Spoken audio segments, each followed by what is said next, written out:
From Mario to Master Chief. That game is awesome. 8-bit to high def. The battle is on. It's one team trying to beat the other team. Heroes versus assassins. Finish him! Finish him! Finish him! Legends versus monsters. She's the toughest bad guy in the game.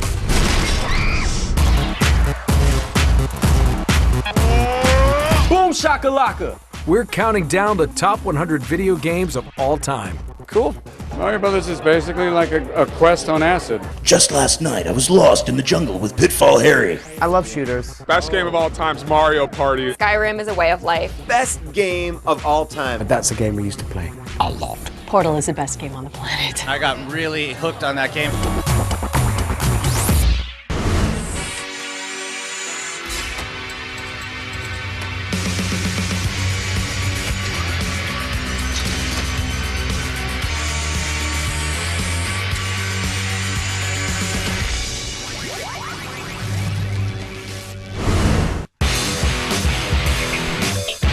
Grab your Lancer, duck behind some cover and prepare for number 80 on our countdown, Gears of War 3. Here we go again! Gears of War 3, man, is like my favorite video game.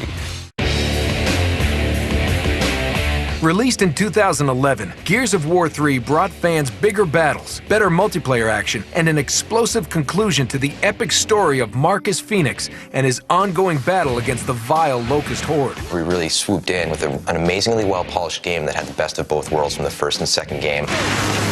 We knew this was the end of the trilogy. This was the end of Marcus's story, and it had to be the best one ever. And basically, Gears 3 is 4 games in one game, with the campaign is huge, Horde is huge, Beast is huge, competitive multiplayer is huge. I feel like I'm a beast. Like, I feel like, you know, there's no competition. I could hold my own against anybody in the game when I'm online. My husband and I play together. To do a lot of shooting him in the face and then acting like I didn't know it was him, which is really hard to do after like the 100th time you've assassinated your husband. To be like, oh my God, is that you, honey? I didn't realize that. I'm so sorry. The Horde mode in Gears 3 is insane. It's addictive. I start playing at 7 o'clock at night, and the next day I know the sun's coming up. Intense action has always been a staple of the Gears franchise. But what really set Gears of War 3 apart was its moving storyline. We did a really good job of blending kind of seamless cinematic gameplay with really, really good storytelling. That kind of culminates in the death of a key character about halfway through the game, which a lot of gamers really have told us that has brought them to tears.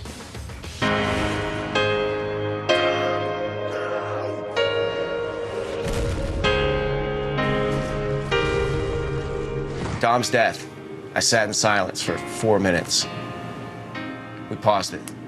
We couldn't do anything else. It was so well done.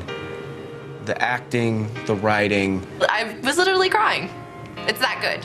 And we tried to make something that everyone can connect with. And so I think that's one of the strengths of Gears of War, is that it has characters that people can relate to. Dom dies. Bleep that. I was sad. We were pissed. We had to drink after that. We had to pour out a 40 for our homie.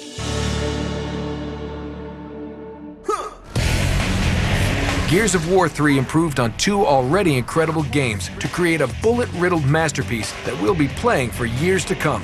Gears of War 3 will always have a special place in my heart. There are so many huge releases every year, yet Gears 3 has been in my Xbox 360 every day since it dropped, and there's something to be said about that. Next up, a trippy psychology lesson disguised as a video game. At number 79, Psychonauts. Psychonauts. Blew my mind.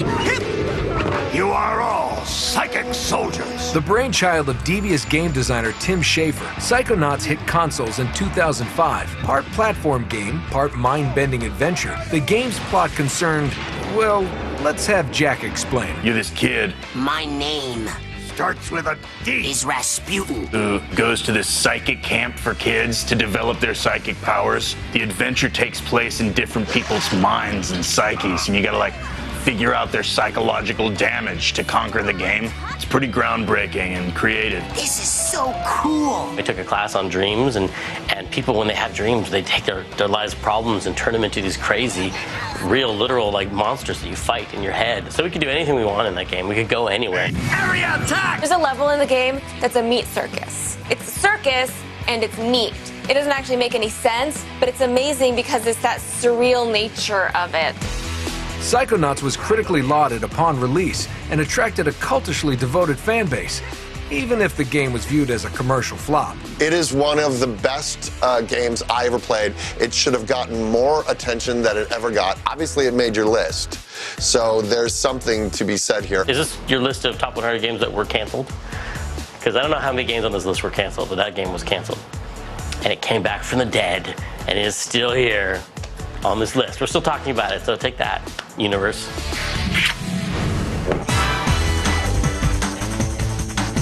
Up next, an arcade classic that combines fast driving, quick reflexes, and some very satisfying road rage. It was James Bond, but they couldn't say it was James Bond. At number 78, Spy Hunter. Spy Hunter. Awesome game. The early 80s saw a glut of driving and racing games, but there had never been one that also let you shoot at stuff. What's great about Spy Hunter is that rather than just being a generic driving game, it actually gave your car a character. Spy Hunter was the game that everyone wanted to play just so they could feel like they were in Knight Rider. Spy Hunter put players behind the wheel of the kick-ass G6155 Interceptor, which got some deadly upgrades every time they could hitch a ride on one of these trucks. The main payoff of the game is the truck comes, you drive in the truck. I remember constantly looking for that stupid van to drive into, and I think you got a smoke screen or oil slick wherever when you ever went into that van. You know, their cars are coming up, you're like, oil slick, son. You know? Messed up. But getting on the truck got you more than an awesome upgrade. It gave players a chance to hear a spy classic.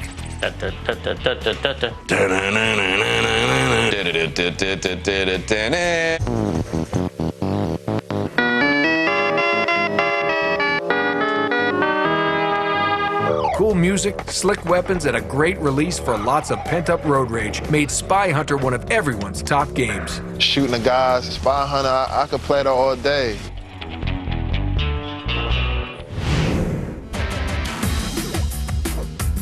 Next, a classic motocross game for the NES that still sets hearts racing. Excite Bike on Nintendo. Old school, where you get to make your own tracks and all of that. I'll take it all the way back to '86. At number 77, it's Excite Bike, one of the original games available upon Nintendo's American release.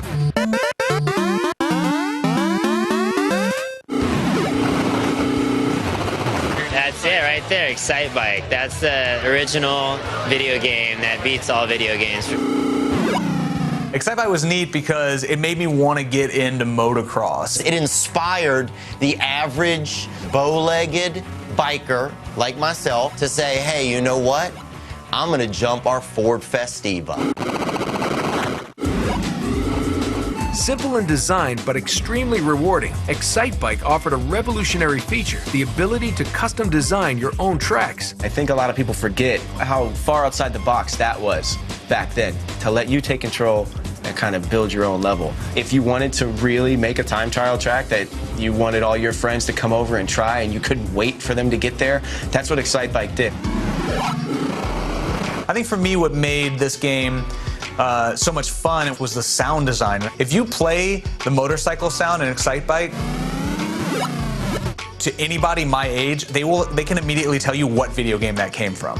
A simple yet unforgettable classic, Excite Bike laid the groundwork for every Nintendo racing game that came after it and exposed gamers everywhere to a new world of virtual speed.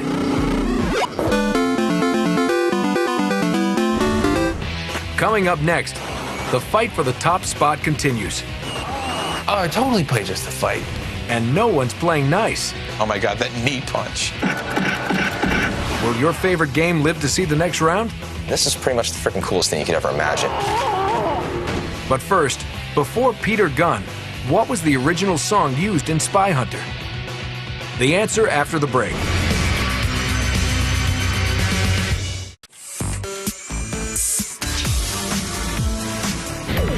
Before the break, we asked what was the original song used in Spy Hunter before Peter Gunn? The answer? The James Bond theme by Monty Norman. It's time to throw down on the ice. At number 76, Blades of Steel. Blades of Steel was an arcade hit, ported to the original NES in 1988. And while it lacked an official NHL license, Blades of Steel still satisfied with liberal amounts of what every hardcore hockey fan clamors for. Hands down, the best sports video game of all time, Blades of Steel. Why? One reason, fighting. Oh, I totally play just to fight. If I can't knock you out and hurt you, then I don't want to play. Or if you got into a fight with another player and you lost the fight, then you ended up in the penalty box. When does the loser also then get penalized unless it's communism? Blades of Steel is pulling no punches when it comes to what makes this NES classic one of the best sports games of all time. Hockey players getting concussions, that's a sports game. Forget everything else.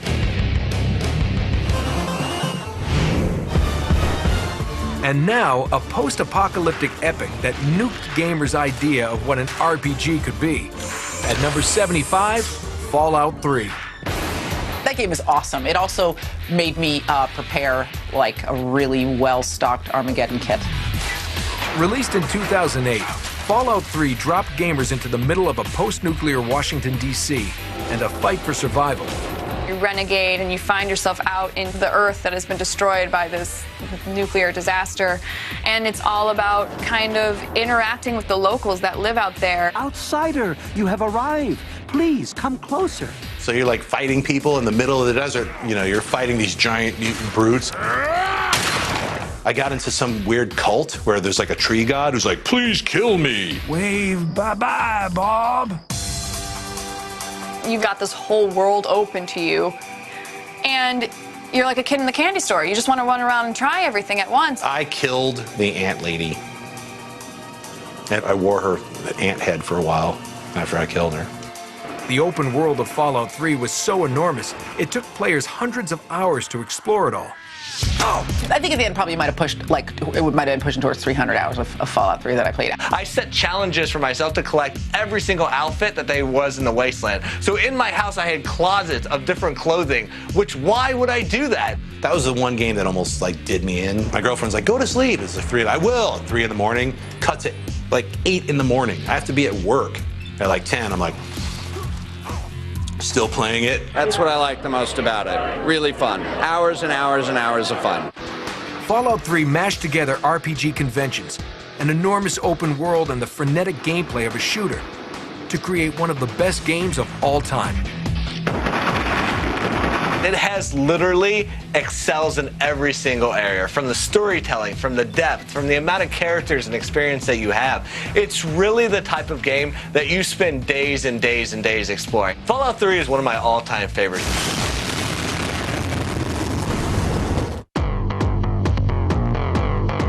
Next, a game that transformed a Nintendo character into a video game icon. At number 74, it's Star Fox 64. Playtime is over, Star Fox. I remember playing Star Fox 64. Oh man, Star Fox, one of those, brings me back. It was great. It's brilliant. Star Fox 64 was amazing. Released in 1997, Star Fox 64 blasted Fox McCloud and the popular Nintendo series into the third dimension. It was just sort of our harmless game because it was about a fox in a spaceship, which your parents can't get mad. When Star Fox 64 came out, everybody was really excited about how good the graphics were. We need your help, Star Fox. The graphics were incredible, the colors, the what you were able to do with the spaceship. When it was released, Star Fox 64 flew off the shelves and shot down Mario to become the fastest-selling N64 game ever. Take that! If you had an N64, you had this game. You know why? Because the characters talked. Never give up. Trust your instinct. Some sound effects and voices that are a little bit too over the top. Do a barrel roll. Do a barrel roll. Barrel roll. Do a barrel roll. Thanks, buddy. Thanks for reminding me that I'm barrel rolling right now. I actually secretly hoped that I was in some kind of Last Starfighter scenario where I could fly a hypothetical spaceship at this point and fight to save the universe with other animal-themed heroes. My Emperor! I failed you! Not all great Nintendo platformers feature Mario or Luigi. At number 73, it's Mega Man 2. God, Mega Man, you play those games? They're amazing. Mega Man 2 was released on the NES in 1988 and was an instant hit. Mega Man 2 is probably one of the coolest video games ever because it's like a superhero game. You know, Mega Man was damn, he was cool. I love Mega Man, Dr. Wily, all those guys. Mega Man 2 is one of my all-time favorite games as well. I still have my ringtone as the Mega Man 2 theme song.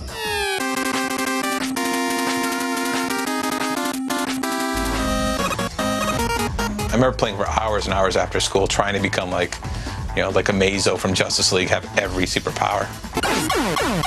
Mega Man 2 gave you the choice of which bosses you wanted to beat, but figuring out which robot master you should take on first was half the challenge. You had to pick them in a very specific order because in order to defeat one boss, you had to have the weapon that you got from beating another boss.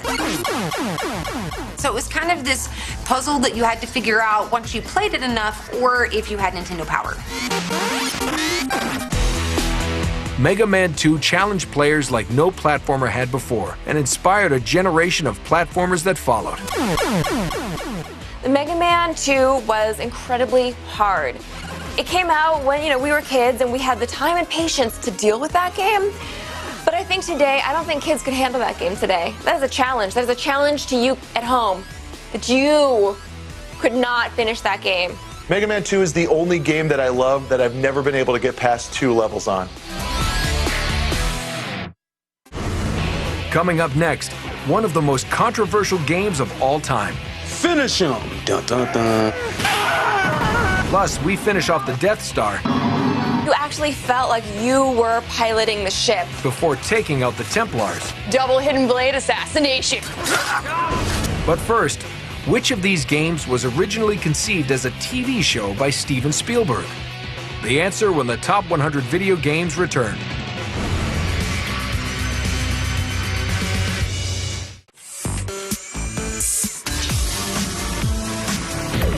Before the break, we asked which of these games was originally conceived as a TV show by Steven Spielberg. The answer? The Dig. It was based on an idea for an episode of the TV series Amazing Stories. Next up, a classic fighting game that brought a new level of action, intensity, and infamy to gaming. Finish him! Finish him! Finish him! Dun, dun, dun. Finish him! At number 72 on our countdown, one of the most notorious and controversial games ever, Mortal Kombat. Mortal Kombat!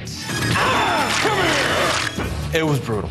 That Mortal Kombat was exceptionally brutal. It became one of those games that's corrupting the youth of America. Congress had this whole thing, started going after the video game industry, and they're like, these video games are making kids violent. I was like, there was never a time where, I'm gonna go to school and beat some kid up. Mortal Kombat is credited with inspiring the ESRB game rating system and was the first game to warrant an M rating for its mature content. Mortal Kombat was not appropriate for children. And that's, of course, why all the children wanted to play it at the arcade. Mortal Kombat was that game that, only a few of the kids had, and, everybody wanted to go over to their house and play when their parents weren't around. It was like somebody having a dirty magazine or something. Everybody wanted to go and, rip somebody's head off. Mortal Kombat hit arcades in 1992 and hit hard. With its brutal one-on-one death matches and plentiful gore, the game couldn't help but attract attention. wins. I remember being a teenager and coming into the arcade, and I'm hearing all these sounds of just this, finish him. These like kung fu sounds, and it had this kind of like photorealistic style that I hadn't seen up to that point yet. It was amazing. It was the first time that I saw people lining up to play an arcade game. It's the first time I saw people putting their money down and saying, I got next.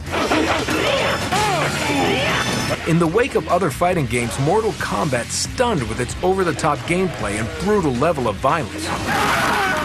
Street Fighter 2 had become this kind of phenomenon, and then Mortal Kombat comes along as the guy in the rated R movie, and there's buckets of blood flying around, there's disembodied voices laughing. All of the awesome, really fun things that you got to do with the characters, instead of just hitting them, were all insanely magical and insanely like violent and deadly. As a teenager, this is pretty much the freaking coolest thing you could ever imagine. Mortal Kombat did more than provide hours of entertainment. It changed video games forever. The finishing moves, the brutalities, like all the mythology to it. Mortal Kombat was a game that you would play over and over. And surprise, years later, I think the kids are all right. Mortal Kombat! Liu Kang wins. Next, a game that combined the thrills of space combat with talking cats. The rebels have taken the planet, my lord. At number 71, it's Wing Commander 2, Vengeance of the Kilrathi. I like to think the developers of this game used what I like to call boy math. You've got evil space cat empire plus spaceship with lots of weapons equals every boy in the world wants to play this game because you're killing evil space cats with spaceships. I had a couple of cats growing up, but I looked at them a lot differently after playing that game. Released on PCs in 1991, Wing Commander 2 strapped players into the cockpit of their very own spaceship. Wing Commander 2 came out when I was 11 years old, and this game for me was amazing, and all I wanted to be was a starfighter, but you can't do that in real life because there aren't spaceships that fly around and fight aliens. But Wing Commander 2 was the first game that made me feel like it was real and you could do those things. Now we travel back a long time ago to a galaxy, well, not so far away. At number 70, the original arcade version of Star Wars.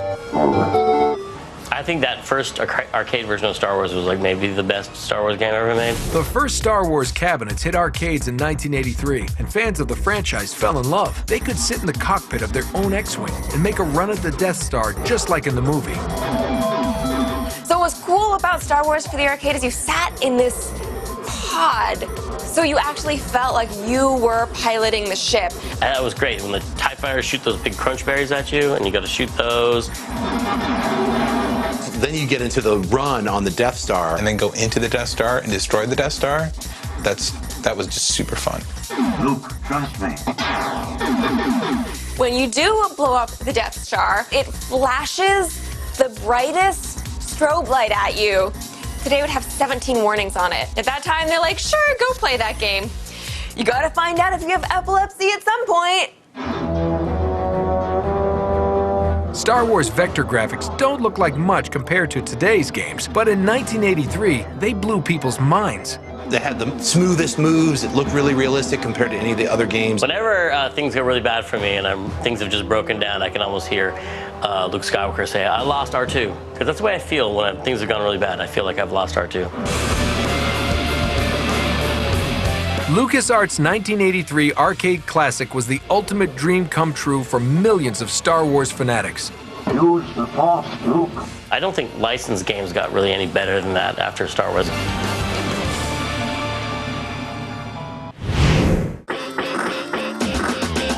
And now for the classic beat-em-up that let you and a buddy join forces for a side-scrolling smackdown. At number 69, Double Dragon. Oh, wow.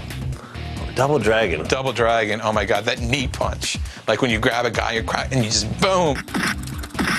Double Dragon's an awesome game.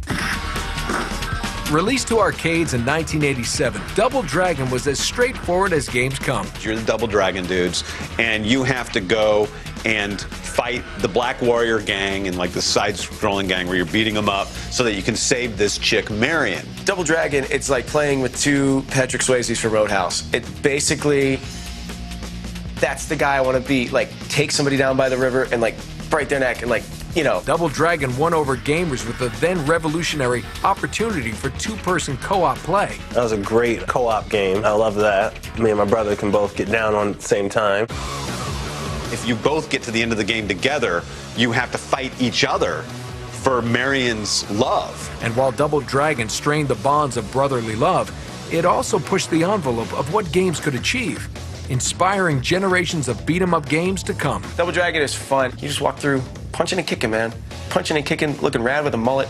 That's it. That's all you need in a game. Coming up next, parkour is king from the Sands of Persia. I really like the Prince of Persia games. To the streets of Italy. It definitely made killing people look like good exercise. Plus, we go above the rim for a hardcore favorite.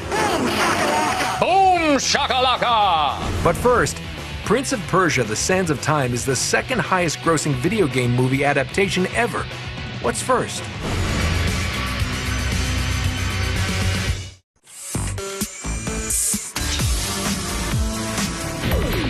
Before the break, we asked, what is the only movie adaptation of a video game to gross more than Prince of Persia: The Sands of Time?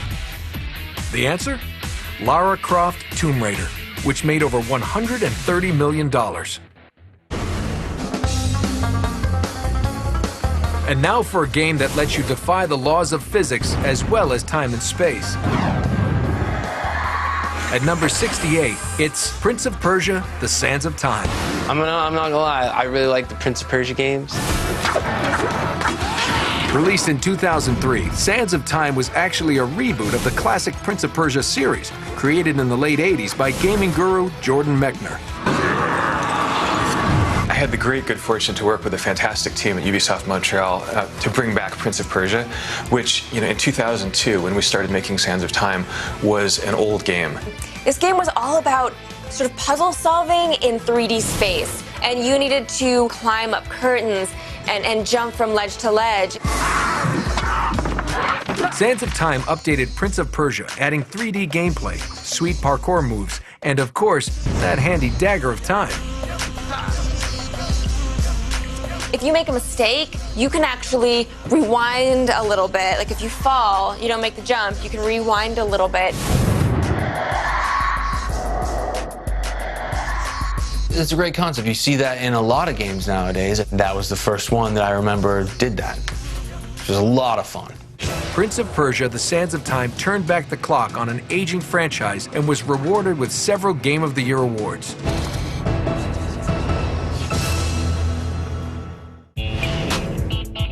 Our next game made its way onto our countdown one brick at a time. At number 67, it's the groundbreaking and insanely addictive Minecraft. An amazing indie game that really put indie games on the map. An early version of Minecraft was released in 2009 and became a word-of-mouth sensation in the gaming community. Playing it, I remember this feeling of discovering the gameplay, of realizing you can dig down, of realizing you can dig up, of realizing you can craft things. It's brilliant.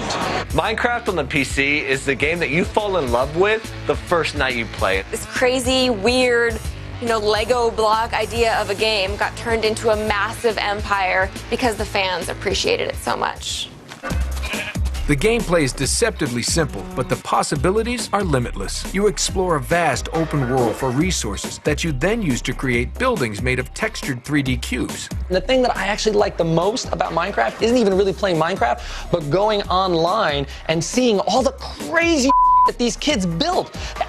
I barely put a sword together, and these kids have rebuilt the entire Game of Thrones set, or the entire Final Fantasy world, or like Star Wars, and that to me is the best. Minecraft is a game like no other, and one that is only limited by the scope of your imagination. Completely reimagined how I thought about a survival game, how I thought about a building game, how I thought about PC gaming in general.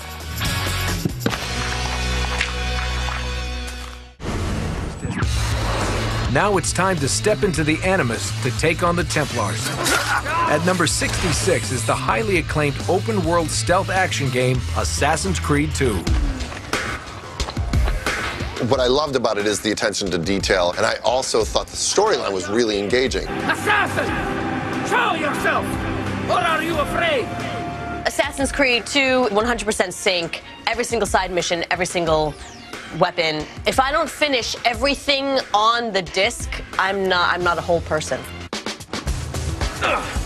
Released to consoles in 2009, Assassin's Creed 2 sends Desmond Miles into the stealthy shoes of his badass ancestor Ezio and takes the fight for control of the modern world to 15th century Italy.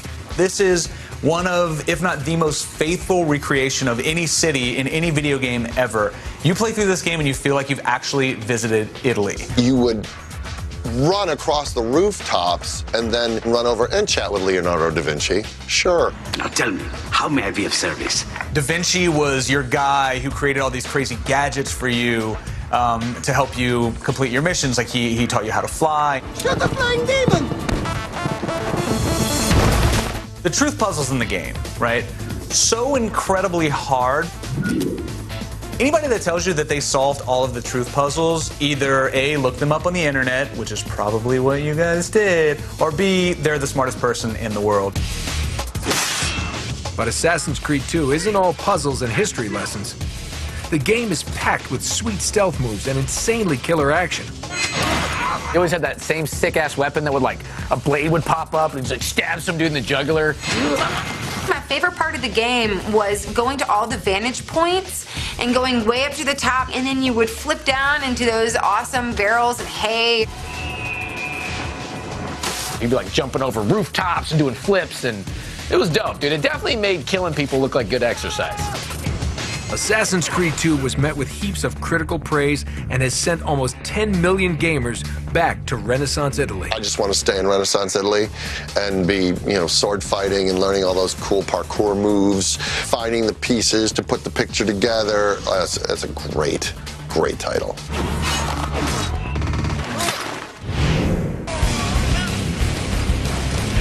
It's one of the most fast-paced, violent, and insanely fun video games ever made.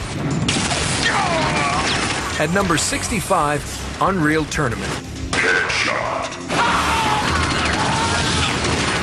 Unreal Tournament was a really fun game. I love the multiplayer aspect of that. Unreal Tournament was the first first-person shooter that Epic Games ever did, and it was an immediate success. It was frenetic, and it was a really good time. Unreal Tournament was released for the PC in 1999, and it was all about one thing: multiplayer carnage.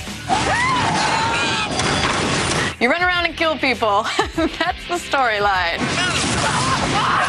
Unreal Tournament showed the world that, like, hey, captivating, gripping single-player story is great, but there's also this other thing that you can do. It was fast-paced.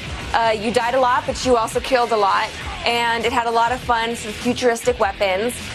One of the most, man moments of my life was playing Unreal Tournament while Oz was on the other TV. So we're watching, prison and then playing Unreal Tournament at the same time, and it's doesn't get any nerdier or more manly than that. Unreal Tournament was a trailblazing achievement in online warfare, featuring game modes that are now standard in most multiplayer shooters. The Call of Duties and the Battlefields of the world, I don't think they'd be as successful as they are without the multiplayer component, and they owe all of that to what Unreal Tournament was doing back in the day. Congratulations. Coming up next, we set our sights on the original first-person shooter. Not only do you get to fight Hitler, it's a freaking robot Hitler. Before Kratos finally gets his revenge. God of War 3 is epic in the true sense of the epic. Plus, it's time for tip-off in the hottest basketball game ever. The game's on fire! If in a real game, if the ball was on fire, game over, let's reschedule this. But first, the announcer in NBA Jam is modeled after which famous sportscaster? The answer when the top 100 video games of all time returns.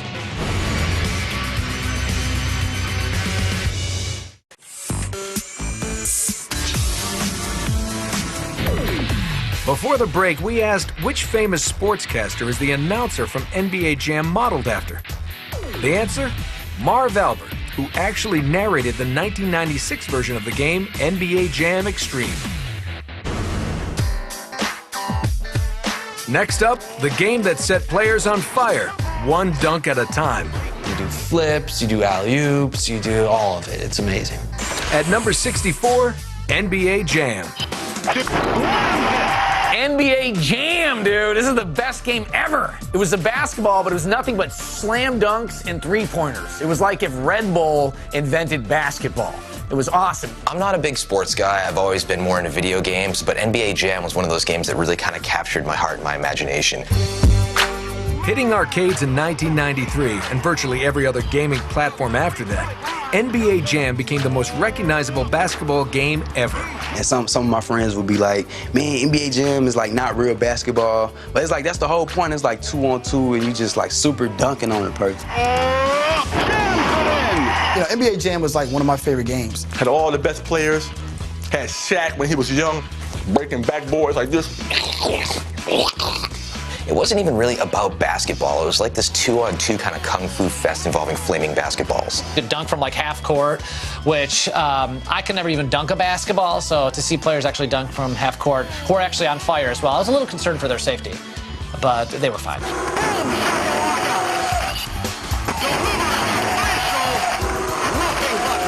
I can remember as a kid going down to the corner store and then playing against the older guys and always just trying to catch fire. Woo! You get on fire, the ball would be on fire, like, woo, it's on, you're on fire! He's on fire! It will burn the net. He's on fire! The ball is actually on fire, and that's supposed to be a good thing. If in a real game, if the ball was on fire, game over, let's reschedule this. But in this, well, that's a good thing. He's on fire! It was just something special about that game. The commentary. Boom shakalaka! Boom shakalaka! Boom shakalaka!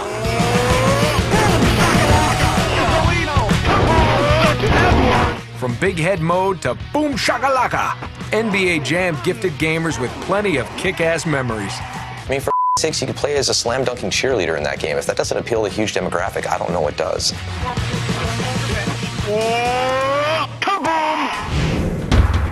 And now for the granddaddy of all first-person shooters. At number 63, the seminal FPS Wolfenstein 3D. When Wolfenstein 3D was released in 1992, it featured revolutionary graphics and gameplay. It was the most nerve-wracking experience I'd had playing a video game in my life. Wolfenstein 3D, that was our first game that we actually had a gun, you know, in the middle of the screen. Wolfenstein 3D was an epic leap forward for games, although its violent content gave some Watch Dogs pause. You're actually killing Nazis. Why is that bad, you know? All right, quick, pop quiz. Who is the best boss ever to kill in the entire history of video games? Die, Allied Schweinhund. Mecha Hitler. Duh. Eva, auf Wiedersehen. Wolfenstein 3D blew away players and invented an entire genre of video games that are making more than $1 billion a year. Up next, a game that lets you conquer the world. We are the most enlightened empire in the world. At number 62, Sid Meier's Civilization II. I spent a lot of time playing Sid Meier's Civilization. Civilization 2 is basically a big game of Risk, only a lot more complicated with a lot more going on. And you are a civilization. You start out in the Stone Age and you have to create, you know, this society, and it can collapse upon itself at any time. Your leadership is kind of what determines whether they're successful or unsuccessful, but you get to meet great historical figures. There's a lot of kind of fun stuff to do in a historical environment. This wasn't your typical button masher. Civilization 2 is for a, let's say, more bookish kind of gamer. Sid Meier's Civilization 2 was too smart for me. I can't manage a civilization. It's just not within my power. Released for the PC in 1996, Civilization II expanded on the original by giving players new units, wonders, and technologies. Let us trade technologies now and destroy them later. It was cool building up your armies and civilizations.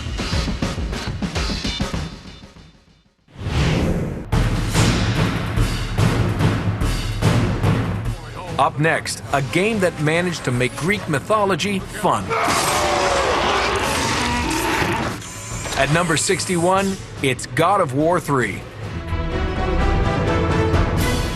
That gotta be like one of the best video games like ever. God of War 3 was released exclusively to the PlayStation 3 in 2010 to great fanfare and high expectations from die-hard fans of the series. It didn't disappoint.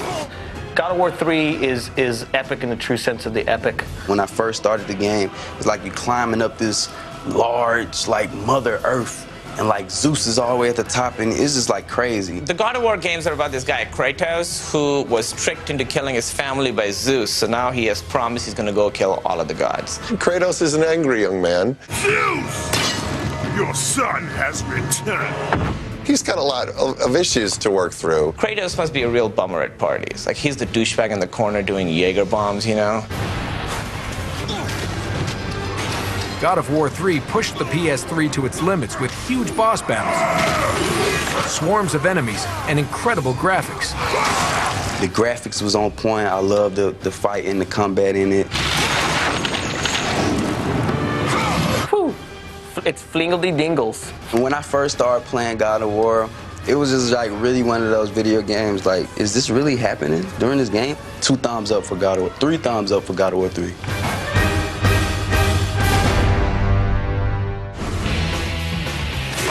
Coming up on the top 100 video games of all time. I got it. I finished it. I'm addicted. We launch into the top 60 with some of the most infamous, call it Murder Ride, most difficult, it was face melting, and most beloved games in history.